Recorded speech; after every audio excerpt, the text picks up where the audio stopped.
Olá, meus amigos, sejam todos muito bem-vindos.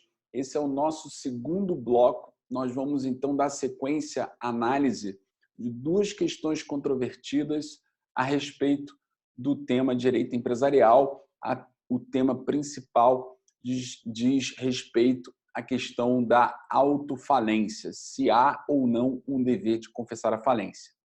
Nós vimos no bloco anterior que essa é uma discussão que no nosso direito, no nosso ordenamento jurídico, há uma corrente majoritária que diz que não há esse dever de confessar a falência com base no artigo 105, porque embora ele fale em dever de confessar a falência quando o empresário não consegue sequer pedir uma recuperação judicial quando ele está em crise econômico-financeira, o fato é que entende-se que essa corrente ela seria majoritária pela falta de uma sanção correspondente a esse dever. Logo, nós teríamos uma faculdade e não verdadeiramente um dever. Pois bem, essa corrente majoritária ela é muito conhecida. Talvez você também conheça essa corrente. Agora, ela não é a única que existe e a gente tem que trabalhar também com o cenário, ainda que minoritário, mas que tem razões jurídicas para a sua defesa. Vejam que ela passa pela análise de uma teoria, a chamada teoria da deepening insolvency. Vejam vocês, então, senhores, no material que nós preparamos, justamente essa discussão a respeito da deepening insolvency. Como vocês já podem imaginar, a sua origem é norte-americana. A gente tem que saber, enfim, tem que dizer isso para os senhores, que na sua própria origem, ou seja, nos Estados Unidos, ela é bastante controvertida, a sua aplicação é muito controvertida, depende do juízo do estado onde ela vai ser aplicada e, especialmente, numa corte, a gente vai destacar aqui, que é a corte de Delaware. A gente tem um caso que é exatamente esse que vocês estão vendo, que é por todos citados, um caso de 2006, em que fica ali evidenciado que no estado de Delaware não existiria nenhuma obrigação legal de você, como administrador, determinar, portanto, a liquidação daquela companhia, ou seja, confessar a falência. Ou seja, não existiria no estado de Delaware esse dever fiduciário para com os stakeholders no sentido de confessar a falência. Então, não há essa obrigação. Seria exatamente nesse momento, como destaca o acórdão, que nós teríamos que exigir desses administradores que eles maximizassem as estratégias, claro, sempre de boa fé, isso é muito importante, para tentar, portanto, o soerguimento daquela atividade. Mas, de qualquer maneira, a deprinsolvency, ou seja, o simples fato de deixar de confessar a falência, não seria por si só uma causa para a responsabilidade civil desses administradores. E como vocês podem perceber também, não só para os administradores, mas também para os conselheiros, como os conselheiros externos, como as firmas de auditoria, ou até mesmo os advogados, né, que orientaram, portanto, no sentido da não confissão da falência. Interessante perceber esse cenário. Bom, mas a gente tem que ficar atento porque a gente teve em 2008, na mesma corte, o caso Brown Schools. O caso Brown Schools é um pouco diferente, supera aquele precedente de 2006, porque no de 2006 nós tínhamos como pressuposto a boa-fé dos administradores. Enquanto que, nesse caso, nós temos uma hipótese em que houve uma má-fé. Uma companhia que fazia parte de um grupo econômico, era uma companhia que estava bem saneada financeiramente, portanto, bastante saudável, mas que a gente percebe, no caso concreto, que ela acaba sendo utilizada para a prática de fraude, até que chega um momento em que nós temos a confissão da falência. E aí surgiu uma grande discussão nesse momento, porque já se sabia que em Delaware não existiria uma obrigação legal para se liquidar a companhia. E, no entanto, essa discussão voltou a ser debatida na corte, mas com um detalhe diferente, ou seja, não era simplesmente o fato de deixar de confessar a falência, mas também uma causa concreta que evidenciava uma má-fé por parte dos administradores, o que sim admitiria a possibilidade do prosseguimento daquela ação. Então, foi um caso que chamou bastante atenção, exatamente pelo sistema de precedente norte-americano, e nós temos, então, que entender que toda vez que houver uma discussão se há ou não um dever de confessar a falência, a gente tem que lembrar que isso é uma decisão negocial. A decisão pelo prolongamento daquela atividade ou pela confissão da falência é uma decisão que os administradores tomam, que seria uma decisão negocial e que, a princípio, como foi o caso de 2006, estaria amparada pela teoria da Business Judgment Rule, que a gente comenta, inclusive, em outro vídeo do nosso canal, uma abordagem até bem objetiva, né? São poucos minutos em que a gente traz a essência dessa teoria, mas ela foi criada justamente com o propósito de proteger o administrador diligente e de boa-fé, ou seja, ele não pode ser responsabilizado civilmente por uma decisão simplesmente equivocada, que ele tenha tomado de boa-fé, tenha sido uma decisão informada, refletida e desinteressada, ou seja, que não trouxe uma vantagem financeira diretamente para ele.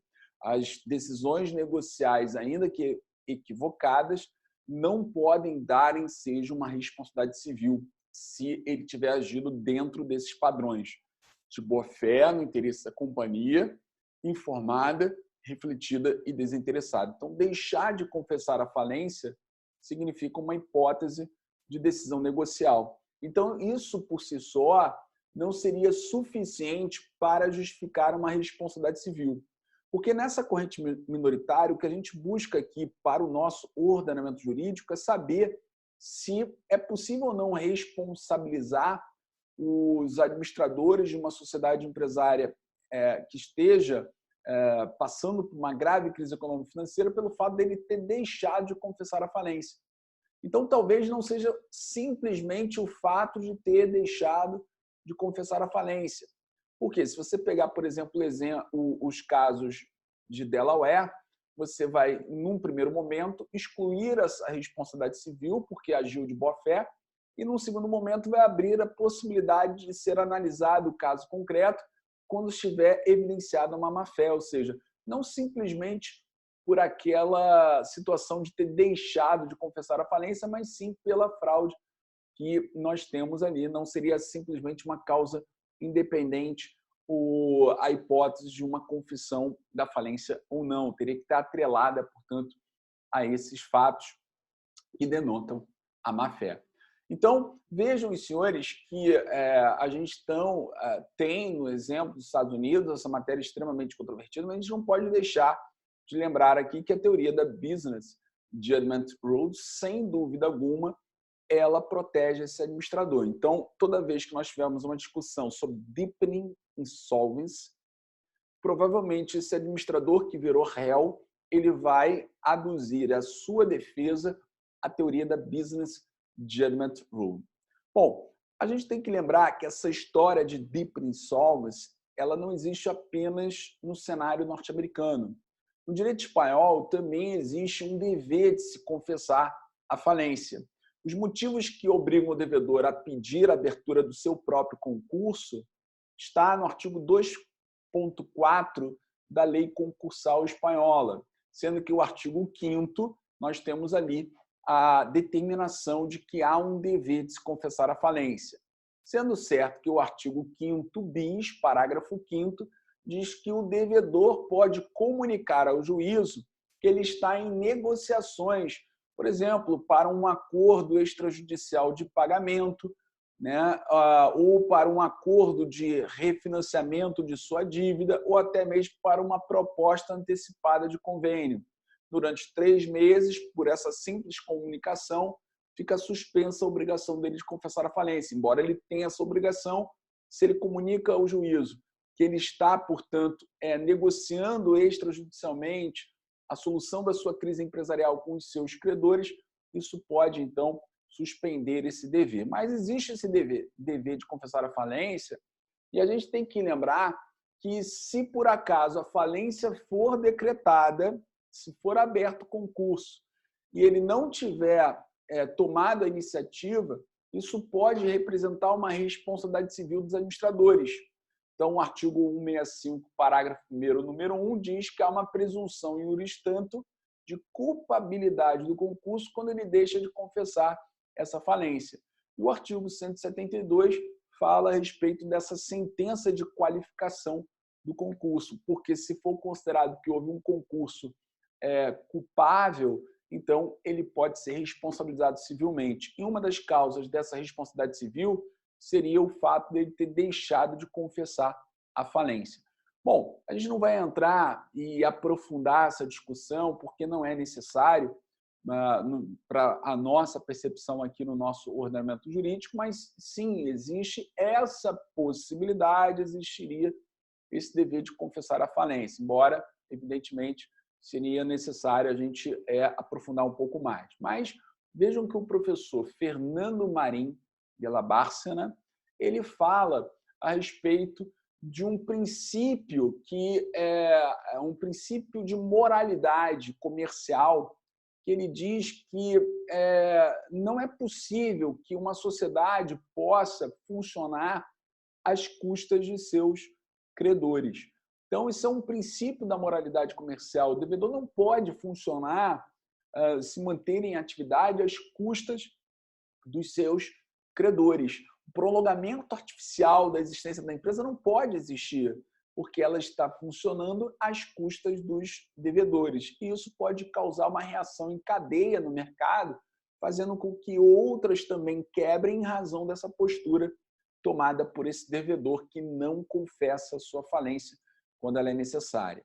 Uma diretiva recente da Comunidade Europeia, que é essa de 20 de junho de 2019, trata dos marcos de reestruturação preventiva, da exoneração de dívidas e de inabilitação. Isso também demarca um padrão objetivo de como devem esses administradores se comportar durante o momento da insolvência.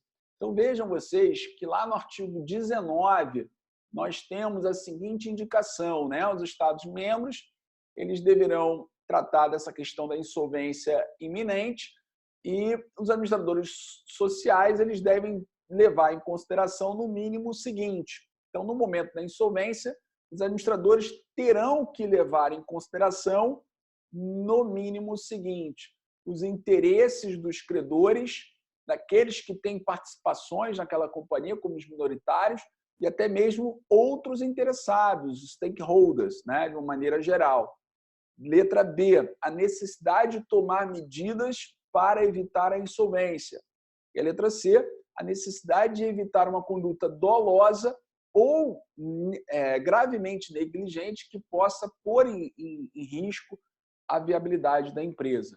Então, são situações, portanto, senhores, que demarcam um padrão objetivo na Comunidade Europeia e que podem servir de lição até mesmo para a questão do estudo sobre o interesse público nos processos de insolvência, né? Eu, particularmente, acho não é o objetivo do nosso material de hoje, né? Nossa aula de hoje, mas eu acredito que há, sim, sempre um interesse público em toda e em qualquer insolvência. Bom, no Brasil, como seria a depressão? Em primeiro lugar, a gente tem que lembrar que não existiria um dever de confessar a falência para a corrente majoritária, logo não existiria a possibilidade da chamada depressão. Então, a primeira pergunta, existe um dever de liquidar uma companhia?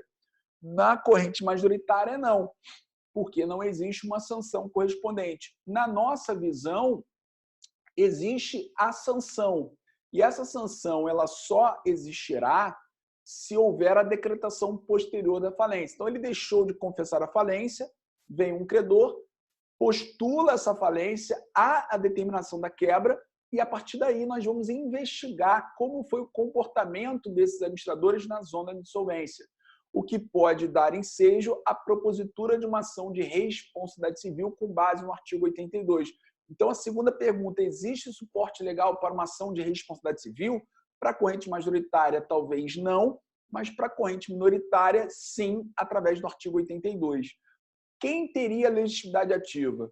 Bom, o artigo 82 ele não fala da legitimidade ativa. A gente usa como referência o artigo 132, que trata da ação revocatória. Então, como se trata de uma questão de tutela coletiva dos credores, e a revocatória também tem essa finalidade, a gente diz que há uma legitimidade por parte do Ministério Público, por parte dos credores ou até mesmo pela massa falida representada pelo administrador judicial. A legitimidade passiva, o próprio artigo 82 estabelece que vai ser do sócio que tem responsabilidade limitada,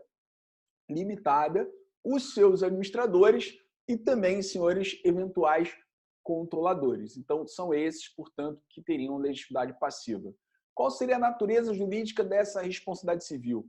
Na minha percepção, a responsabilidade aqui, senhores, se equipara ao cenário dos ex-administradores de instituições financeiras que estão sob a intervenção ou liquidação extrajudicial.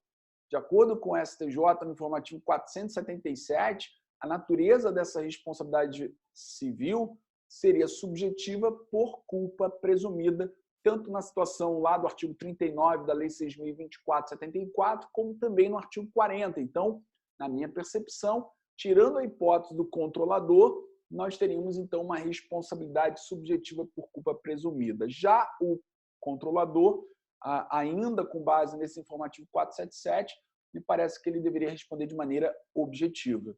Então, exige dolo ou culpa? Se há uma responsabilidade subjetiva por culpa presumida, a gente sabe que há uma inversão do ônus da prova, o autor não precisa demonstrar o dolo ou a culpa, mas o próprio réu pode afastar esse cenário, fazendo ele próprio a prova de que não agiu com dolo ou culpa. O nexo causal e o dano sempre estarão presentes. Agora, para o controlador, vai ser dispensada, se você entende que é responsabilidade objetiva, a demonstração do dolo e da culpa. E qual seria o dano? Isso é muito importante. O dano não significa dizer que haverá o pagamento, né, das dívidas daquela massa falida. Não é para pagar essa ação de responsabilidade civil, não é para que o réu pague as dívidas da massa falida, porque isso não é desconsideração da personalidade jurídica. Isso é uma hipótese em que você vai discutir quanto ele, com a sua ação ou omissão, agravou a insolvência. É daí que você, a partir do nexo causal entre a atuação dele ou a omissão dele, é que você vai verificar o dano concreto, ou seja, o quanto ele, com esse comportamento, agravou a insolvência. Solidariedade, pode existir a solidariedade entre os administradores extraído da própria lei de SA, por exemplo, ou do próprio Código Civil. Então, esses administradores, portanto, podem vir a responder solidariamente por essa ação ou omissão. Bom, aqui a gente apresenta o artigo 105 da Lei de Falência, que diz que deverá requerer ao juízo sua falência. A corrente majoritária diz que esse deverá seria uma mera faculdade, como vocês já sabem, e para a corrente minoritária, esse deverá, sim, significa um dever, que, se não for observado, pode vir a ser proposta uma ação de responsabilidade civil com base no artigo 82, que a gente descreveu ali, respondendo aquelas perguntas. O artigo 82, como vocês estão vendo aí, trata dessa ação de responsabilidade civil, que pode ter como um dos fundamentos, e não necessariamente, pode ser um dos fundamentos, a aplicação da deepening insolvency. Agora, não me parece que o simples fato de ter deixado de confessar a falência pode justificar uma hipótese de responsabilidade civil. É necessário que seja demonstrado como ele agravou a insolvência, porque o dano não é abstrato, ele tem que ser concreto.